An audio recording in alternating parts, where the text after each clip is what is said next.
Siddipet municipal కార్యాలయాన్ని BRS కార్యాలయంగా మారుస్తున్నారని ఆరోపించారు కాంగ్రెస్ కౌన్సిలర్లు. సిద్దిపేట మున్సిపాలిటీ సాధారణ సర్వసభ్య సమావేశంలో ఎలక్ట్రానిక్స్, ప్రెస్ మీడియా అనుమతి ఇవ్వడం లేదని, సమావేశంలో కాంగ్రెస్ సభ్యులను దూషిస్తూ మాట్లాడకుండా మందబలంతో అడ్డుపడుతున్నారని బాల్ లక్ష్మీ ఆనంద్, శ్రీదేవి బుచ్చిరెడ్డి అన్నారు. ఇదే వ్యవహారంపై కలెక్టర్కు వినతి పత్రం సమర్పించినట్లు తెలిపారు. నిన్నటి రోజున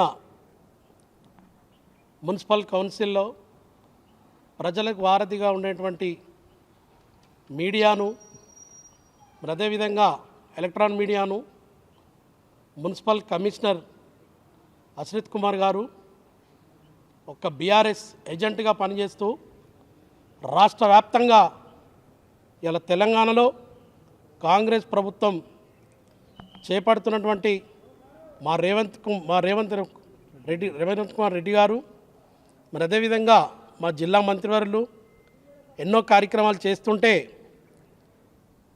ప్రతిపక్ష నాయకులుగా మేముంటే వాళ్ళు మీడియాను రానివ్వట్లేదు. గతంలో కేటీఆర్ ఐటీ మినిస్టర్గా ఉన్నప్పుడు అదొక తీర్మానం చేయడం జరిగింది.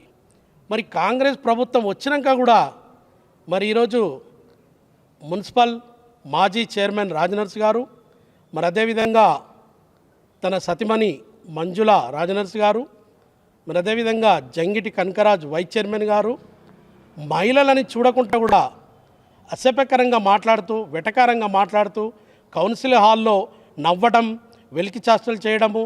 ఒక కౌన్సిల్ అంటే ఒక దేవాలయం లాంటిది. ప్రజలు మనకు అక్కడ ఓట్లేసి దీవించి అక్కడికి పోయి ప్రజల గురించి మాట్లాడుతుంటే అక్కడ ఉన్నటువంటి కౌన్సిలర్స్ కొంచెమంది మహిళా కౌన్సిలర్స్ ఉంటే వాళ్ళపై వెక్కటజనంగా మాట్లాడడం. మరి అదేవిధంగా ఈరోజు కలెక్టర్ గారికి వినతిపత్రం ఇవ్వడం జరిగింది. నిన్న ఏదైతే ఇక్కడ ప్రాతినిధ్యం వహిస్తున్న హరీష్ రావు గారు 2 గంటలుగా వస్తా అని చెప్పి 5 గంటలు రావడం జరిగింది. మరి అదేవిధంగా ఆయనకొక న్యాయమా, గౌరవంగా కౌన్సిలర్కు ఒక న్యాయమా?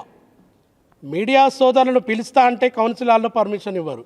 మరి ఈరోజు ప్రాతినిధ్యం వహిస్తున్న హరీష్ రావు గారు వస్తే మీడియా ప్రింట్ మీడియాను కూడా, ఎలక్ట్రానిక్ మీడియాను కూడా మరి మున్సిపల్ కమిషనర్ పిలవడం ఎంతవరకు సమంజసమని చెప్పేసి మేము కమిషనర్ గారికి సభాముఖంగా అడుగుతూ ఉన్నాం. ఇకపోతే ప్రభుత్వం మీదుంది, మీరు నిధులు తేండి అని డైరెక్ట్గా మాజీ వైస్ చైర్మన్ జంగిడి కనకరాజు గారు అంటడం జరుగుతుంది. మీకు చేత కాకపోతే దిగిపోండి. మేము ఖచ్చితంగా మా కాంగ్రెస్ పార్టీ నుండి ఈడ వాయిస్తున్నటువంటి మా జిల్లా మంత్రివర్యులు, మరి అదేవిధంగా డైనమిక్ లీడర్గా తెలంగాణ తొలి ముఖ్యమంత్రి మా రేవంత్ రెడ్డి గారు మరి సిద్దిపేటకు చైర్మన్గా ఎవరైనా కాంగ్రెస్ పార్టీ నుంచి ఉంటే నిధులు ఇవ్వడానికి సిద్ధంగా ఉన్నారు. మీకు చేత కాకపోతే దిగిపోవాలని చెప్పేసి సభముఖంగా తెలియజేస్తున్నాను.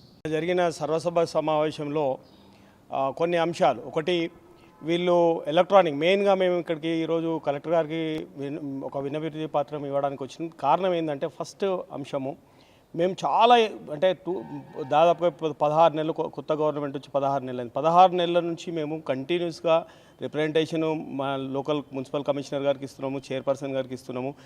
ఎలక్ట్రానిక్ మీడియాని మన జనరల్ బాడీ సర్వసభ సమావేశంలో పిలవాలి, కూర్చోవాలి. వాళ్ళు గతంలో ఉండే, మళ్ళీ మధ్యలో ఒక 6 నెలల తర్వాత మాకు 4 ఇయర్స్ కౌన్సిల్ పీరియడ్లో ఫస్ట్ 6 మంత్స్ ఉండే. ఆ తర్వాత ఏం జరిగిందో తెలియదు. వాళ్ళు సడన్గా ఒక జీవో అన్నారు, ఇదన్నారు, అదన్నారు, తీసేసి ఆ జీవో ఎక్కడ ఉంటుందో మాకు తెలియదు. ఈరోజు వరకు జీవో అడిగితే కూడా కాపీ ఇయ్యరు. కానీ వాళ్ళు నిబంధనల ప్రకారం, మా జీవో ప్రకారం మేము అలౌ చేస్తలేము కాబట్టి ప్రెస్ మీడియాని అలౌ చేయమన్నారు. మేము అడుగుతుంది కాదని 2 అంశాలు. ఒకటి, ఎమ్మెల్యే గారు వస్తున్నారని అసలు యాక్చువల్గా మా కౌన్సిల్ మెంబర్స్కి, అంటే కాంగ్రెస్ కౌన్సిలర్స్ కానీ బీజేపీ కౌన్సిలర్స్ కానీ తెలియదు. గోప్యంగా ఉంచారు. దాన్ని గోప్యంగా ఉంచి 2 గంటలకు మీటింగ్ అయితే వాళ్ళకి తెలుసు, వాళ్ళ సభ్యులకు తెలుసట. కానీ 2 గంటలకు వచ్చిండ్రు, మాకు మీటింగ్ స్టార్ట్ అయింది.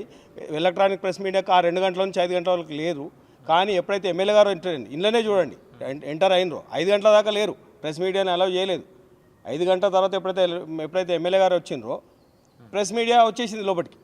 సో ఈ నిబంధనలు ఏంటిది అంటే, అయితే ఎమ్మెల్యే గారికి ఒక రకమైన నిబంధనలు, కౌన్సిల్కి అంటే కౌన్సిలర్కి గౌరవం లేదా? కౌన్సిల్కి గౌరవం లేదా, కౌన్సిలర్కి గౌరవం లేదా, ఎమ్మెల్యే గౌరవం ఇవ్వద్దు అనట్లేదు. కానీ ఎమ్మెల్యేకి ఎట్లయితే మరి అప్పుడు నిబంధనలు అడ్డు ఎందుకు వస్తలేవు, ఇప్పుడు ఎందుకు అడ్డు వచ్చినాయి? మరి ఇప్పుడు అడ్డు రానప్పుడు ఇప్పుడు కంటిన్యూ చేయండి అట్లనే. ప్రతి సమావేశంలో కూడా ఎలక్ట్రానిక్ ప్రెస్ మీడియాని ఖచ్చితంగా ఆహ్వానించాలి అని ఈరోజు మేము కలెక్టర్ గారికి విజ్ఞప్తి ఇచ్చినాం, ఒక వినతి పత్రం ఇచ్చినాం. ఇంకొంది అంటున్నారు స్టేట్ వైడ్గా, మేమైతే అది జీవో అడుగుతూ ఇప్పటివరకు ఇస్తలేరు. సరే ఉండొచ్చు ఉండకపోవచ్చు, మరి ఉంటే నిన్నెందుకు అలౌ చేసిండ్రు? అలౌ చేసిన వాళ్ళపైన చర్యలన్నా తీసుకోవాలి. మరి ఇప్పుడు నిబంధనలు అతిక్రమించిన వాళ్ళపైన చర్యలు తీసుకోవాలి కదా.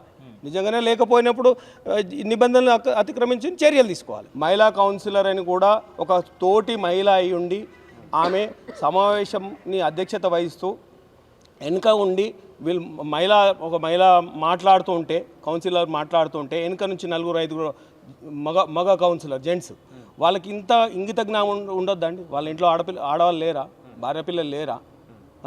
వాళ్ళు మాట్లాడుతుంటే చాలాసార్లు మేము చెప్పినాం, బయటకు వచ్చినాక కూడా చెప్పినాం, అట్లా కాదు, ఇది కరెక్ట్ కాదు. మా వార్డు మాకు ఒక రిప్రజెంటేషన్ పబ్లిక్ ఇచ్చిండ్రు, మేము మాట్లాడతాం, మా వార్డుకు సంబంధించిన అంశాలు మాట్లాడతాం, మీరు కొంచెం సైలెంట్గా ఉండాలని. లేదు, వెకిల్ చేష్టలు. పోనీ వాళ్ళు మాట్లాడేది ఏంది? వెకిల్ చేష్టలే. నవ్వుడు, సీటుకు విజిల్ కొట్టుడు, ఒర్రుడు, ఇష్టం ఉన్నట్టు వాగుడు, అరవడము, అని అరవడం, ఇవే అండి ఇవి కౌన్సిలర్లు చేసే పనుల. ఇట్లాంటివి చూపెట్టడం కోసమే మేము ప్రెస్ మీడియాను, ఎలక్ట్రానిక్ మీడియాని అందులోకి రావాలని మేము కోరుకునేది. ఒక మహిళ అని కూడా గౌరవం ఉండదండి? ఎన్నిసార్లు చెప్తారు చిన్నపిల్లలు అవి లేవన్నా? కనీసం ఆ తోటి మహిళ పైన స్టేజ్ మీద కూర్చొని నువ్వు అధ్యక్షత వహిస్తున్నావు, ఆ మహిళా కౌన్సిలర్ని అగౌరవపరుస్తుంటే మీరు ఊరుకోవాలని చెప్పాలని అవుతుంటుంది స్టేజ్ మీద నుండి. ఇది వాళ్ళ విఘ్నతకు వదిలేస్తున్నాం అంటే ఇదే నేర్పించారు కావచ్చు, కేసీఆర్, హరీష్ రావు వీళ్ళకి నేర్పించింది ఇవే కావచ్చు అనిపిస్తుంది. ఈ అనుచిత ప్రవర్తనకు సంబంధించి కానీ లేదంటే ఈ నిబంధనల విరుద్ధంగా నడుస్తున్న కౌన్సిల్కి సంబంధించి కానీ రెండోది మీరు ఇంకా ఎంత దూరం వెళ్ళబోతున్నారు? స్టేట్ రిప్రజెంటేషన్ కూడా ఇస్తాము.